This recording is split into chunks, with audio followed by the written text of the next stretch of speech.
مادە هۆشبەرەکان بوونەتە مەترسیەکی گەورە لەسەر کۆمەڵگای کوردی و بەکارهێنەران و بازرگانی کارانی ئەو بوارە ڕۆژ دوای ڕۆژ زیاد دەکات. ئەمە شوای کردووە مافی مرۆڤ و ناوەندەکانی خوێندن بیر لە وشیارکردنەوەی گەنجان بکەن بۆ ئەوەی پارێزراو بن لە بەکارهێنانی ئەو مادە ترسناکانە. بۆ ئەم مەبەستەش پەیمانگای تەکنیکی سۆران دیبەیتێکی لەژێر ناونیشانی چۆنیەتی پاراستنی کۆمەڵگا لە مەترسیەکانی تەشەنەکردنی مادە هۆشبەرەکان ساز کرد. بەڕاستی ئەوەی ئێمە ئێستا دەبینین بەشێکی زۆری ئەوانەی کە تووشی مادەی هۆشبەر دەبن گەنجن، بۆیە ئێمە دەمانەوێتن وشیاریان بکەینەوە ئەو هۆکارانەمان بە ڕوونکردنەوە. ئەوەی لەسەر ئێمە واجبە ئێمە لە ڕووی هۆشیاریەوە ئەم هۆکارانە بگەینە لایانی پەیوەندیدارەوە. پێویستە حکوومەتی هەرێمی کوردستان ڕێکاری یاسایی تون بگرێتە بەس بۆ بنبەرکردنی ئەم چەند حاڵەتە کە لەم سنوورە هەیە.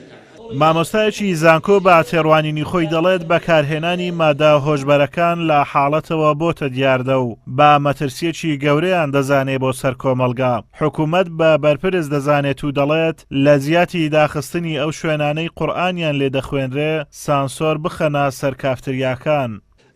من پێم وایە ئەوەی کە لە سۆرە نەگوزەرێ دیاردەیە حاڵەت نییە، چکە بە ئاسانی هەستی پێکرێ هەموو ڕووەکانی گرتوتەوە. یعنی هەتا زۆر جار من بینی ومە مامۆسای زانکۆ قوتابی زانکۆ مەمارەسەی ئەمە ئەکا، یعنی کەواتە شتێکە دیاردێ و بە ئاسانی هەستی پێکرێ. کۆمەڵی کافتریا و شوێنی نێرگەلە چێش و شوێنی مەساج هەن لە سۆران زۆر بە تایبەتی و لە هەموو کوردستانیشان باشە. یعنی زۆر بە ئاسانی حکوومەت ئیجازان پێدات و هیچ چاودێری چیش نییە، یان چاودێری ورد نییە. لە سۆران تا ئێستا تقریبا 5 شوێن داخراون لەبەرەوە تەنیا قورئان بە خەڵکە خوێنن، یعنی ناکرێت وا بکەی. کاکە باشترین با بڵێن ڕێگا بۆی بنبڕی مادەی هۆشبەر و هەموو تاوانێک بکەی دینە باشە، کە تۆ ڕێ لە دینەگری ئەمانە گەشەکەن. تەواو مادەی هۆشبەر خەریکە ئەبێ بە دیاردا لە کۆمەڵگەیەدا.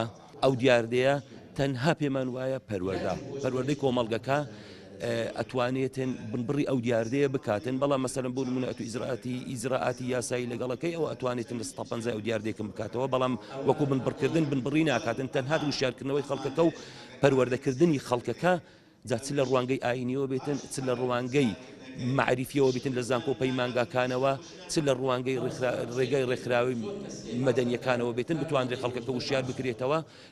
سۆران کەوتۆتە ناوچەیەکی سێگۆشەیی سنووری و دراوسەی هەردوو وڵاتی تورکیا و ئێرانە. ئەمە شوای کردووە سۆران وەک ترانزیت بەکاربێت بۆ گواستنەوەی مادە هۆشبەرەکان و ئەمە شوای کردووە کاریگەری لە سەردانیشتوانی ناوچەکەش دروست بکات. پەیام هەوڵیدا بۆ دەستکەوتنی زانیاری لە سەر بەرەنگاربوونەوە و دەستگیرکردن و دەست بە سەرداگرتنی مادە هۆشبەرەکان لێدوان لە بەرپرسانی بەرەنگاربوونەوەی مادە هۆشبەرەکان وەرگرێ، بەڵام ئامادە نەبوون لێدوان بۆ پەیام بدەن. لە ساڵی 2018 بەپێی ئەو ئامارانەی لە پەیجی بنکەی مادە هۆشبەرەکانی سۆران بڵاوکراوەتەوە نزیکەی 200 کیلۆ مادەی هۆشبەر لە سنووری سۆران دەستی بەسەرداگیراوە. هەروەها لە سەرەتای ساڵیشەوە تاوەکو ئێستا 27 کەس لەسەر بەکارهێنان و بازرگانیکردن بە مادەی هۆشبەرەوە لە سۆران دەستگیر کراون و هەروەها دەستگیراوە بە سەربڕی 7 کیلۆ و 127 گرام مادەی هۆشبەرەوە. ئازادۆمەراوەی کەناڵی ئاسمانی پەیام، قەزای سۆران.